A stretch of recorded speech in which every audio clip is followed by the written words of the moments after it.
Hello বন্ধুরা, welcome back to my channel.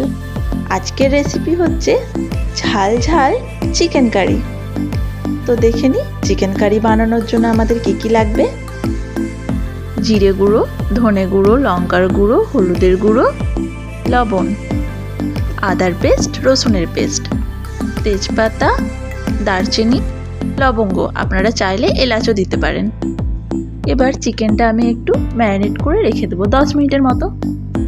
প্রথমেই দিয়ে দিলাম আদা পেস্ট, রসুন পেস্ট, জিরের গুঁড়ো, ধনের গুঁড়ো, লঙ্কার গুঁড়ো, হলুদের গুঁড়ো, স্বাদ মতো লবণ, 1 থেকে 2 চামচ টক দই। ব্যাস ভালো করে মেখে ম্যারিনেট হতে থাক। ততক্ষণ আমি চিকেনের পেঁয়াজটা ভেজে নিই।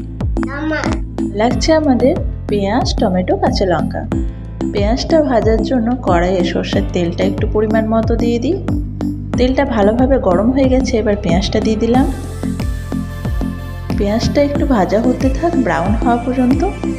ব্রাউন হয়ে গেছে, তুলে নিলাম।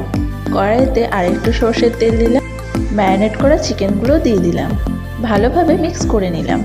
টমেটো, কাঁচা লঙ্কাটাও দিয়ে দিলাম, এরপর ঢাকা দিয়ে দিলাম। চিকেন টমেটোটা একটু সেদ্ধ হতে থাক। টমেটোটা একটু সেদ্ধ হয়ে গেছে, এবার দারচিনি, লবঙ্গ, তেজপাতাটাও দিয়ে দিলাম। একটু মিক্স করে আগে থেকে ভেজে রাখা পেঁয়াজগুলো দিয়ে ফেললাম। ভালো করে মিক্স করে জল দিয়ে দিলাম, একটু ভালোভাবে ফুটে যাক। ব্যাস চিকেন রেডি। জিভে জল আনার মতো লাল লাল ঝাল ঝাল চিকেন। কেমন হয়েছে বন্ধুরা জানাবেন কিন্তু।